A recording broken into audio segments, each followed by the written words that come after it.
Johnny, how's it going? Hey, Serena, how are you? I'm good. Do you know what? It's just so good to be able to laugh again. So thank you for Oh, giving us thank something. you.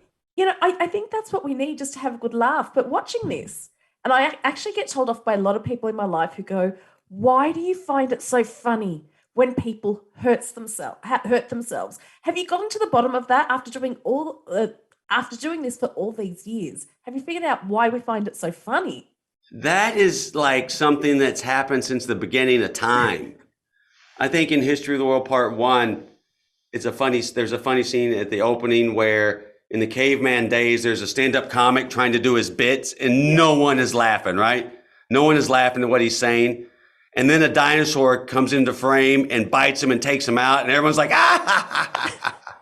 So since the beginning of time, people falling down and hurting themselves is funny. When did you realize that, hold on a sec, not only can I do this for a living and have fun doing it, but someone's going to pay me to do this? Um, Probably when we got the TV show because I was doing like silly things and skateboard videos before that, and I got paid for that, but not a lot. But when we got a TV show, it's like, oh, maybe I can make a living at this. But it was for MTV, so you're not gonna make much of a living. But the movies like took it to another level. Are there any times though where you're going, because as I said, I enjoy the laugh, but I would never put myself front and center. Like, are there any times when you're in there and you're going, okay, enough? Like, what have I just agreed to do? Or are you just so in the moment that you just go with it? Well, I usually write my own stunts, so I've kind of put myself in that position. By that time, it's like this is what I'm doing today, you know.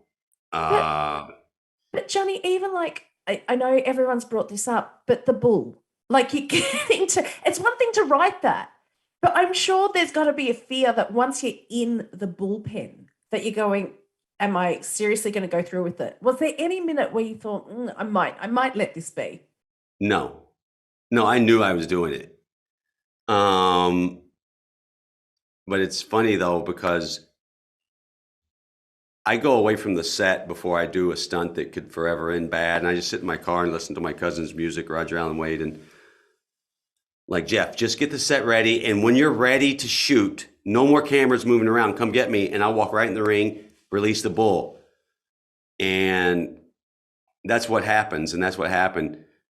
But just going into the gate, and I'm the only one in the ring. Everyone's outside the ring. It's just me and the bull.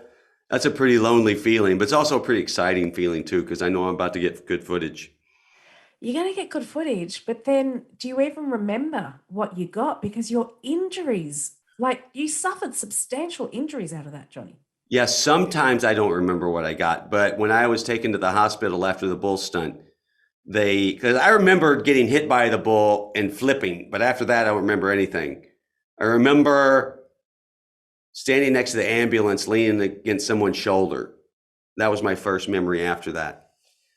But they sent me the footage, and then, I saw what happened. And then after doing that, like this was really serious injuries. We're not only talking about a broken arm or broken ribs, there was brain hemorrhaging. Like, did you ever after that point go, okay, enough, I'm done, I'm walking away? My neurologist had that talk with me, And right? Because I've had 16 concussions, and that one was a really bad. It took me months to recover from, and it's just like you just can't have another blow to the head. So I heard it, but I knew going into this movie this was my last hurrah on big stunts. I've been doing this 20 years, and I'm still walking and still talking, and I figure I'd rather walk out on my own accord. yeah, but see, most people go, okay, I'm laying it all out there for the film. When it comes to promos, I'll just do, your interviews, your one-on-ones, but not Johnny Knoxville. You go and you perform in the Royal Rumble. Oh, they don't got anyone that can hurt me. But they call them superstars. But come on, that low down and dirty Sami Zayn. Now, Like, is that a real rumble going on, or is this all for the cameras? yeah, no, I'm really like he cowardly kicked me out of the ring.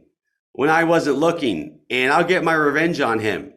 It took 4 men to get me out of that ring. I mean, I'm wearing this sweater, and I mean it. I'm going to be Johnny world champion Knoxville, one day. world champion. That's right.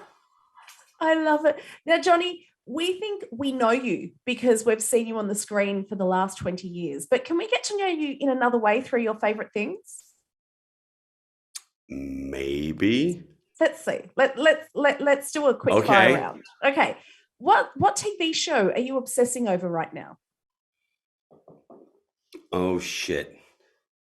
I was binge watching Deadliest Catch. I know it's been out a while, but I know, right? What is your go-to movie? If you just want to laugh, what do you go to laugh? A Mel Brooks film. Yeah? Yeah, Mel Brooks is the best.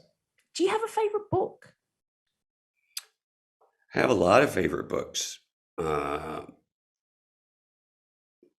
On the Road by Jack Kerouac, Confederacy of Dunces by John Kennedy Toole. Lolita was a great book. Nabokov. Favorite song? One that you'd play out on your radio show. I love that you have a radio show, by the way. Thank you. You mean the Big Ass Happy Family Jubilee on Sirius Outlaw Country? I love that. Channel 60, 8 p.m. Eastern, 5 p.m. Pacific. It ain't too good, but it's long. Well, family favorite song is Will the Circle Be Unbroken by the Carter Family. So, what is your favorite podcast? Do you have a favorite podcast? Well, of course, Steve O has a great podcast. I also like WTF by Mark Maron. Okay. What app can't you live without? What app do I use a lot? I don't know. I don't have a great answer for that. Probably the one that gets you around town, the maps. The map. Yeah, it's like, what did we do before that? That's the one I can't live without. And finally, your favorite account to follow on social media? Probably Dark Shark's Instagram. Let me look it up. Okay. He's in the movie. He's so funny. His Instagram's crazy, by the way. So it's not for the faint of heart. It's BLACCAPONE 23. That's Dark Shark's Instagram. But be warned, not for the faint of heart. Yeah. If you're going to be easily offended, don't go on. Well, Johnny, thank you so much for taking the time to chat to us. So good to see you. And hopefully we'll see you back, but maybe not putting your body through as much next time. Hopefully I can do that. Johnny Knoxville, thanks a million. Thank you.